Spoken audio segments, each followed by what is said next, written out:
আসসালামু আলাইকুম এভরিওয়ান। আজ আমি আপনাদেরকে দেখাবো কিভাবে তালের বড়া বানাতে হয়।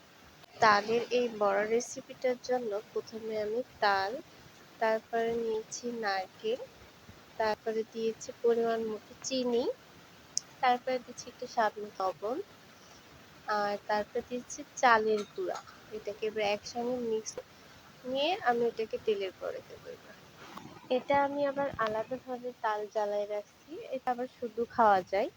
কিন্তু এর আগে আমার যেটা পিঠা বানানোর জন্য ওটা আমার মিক্স করা হয়ে গেছে। আর একটা কথা বলতে ভুলে গেছি বন্ধুরা, এটা কিন্তু আমার শাশুড়ি মায়ের ভালোবাসা। এরপর আমি কড়াইতে তেল দিলাম, তেলটা একটু ভালোভাবে গরম করে নেব। তারপর দিয়ে দেবো একে একে করে তালের বড়া। তারপর এটাকে ভালোভাবে ভাজবো, লাল লাল করে নেবো। তারপরে এটাকে উঠায় নেবো। এবার হয়ে গেল আমার তালের বড়া রেসিপি। আল্লাহ হাফেজ বন্ধুরা।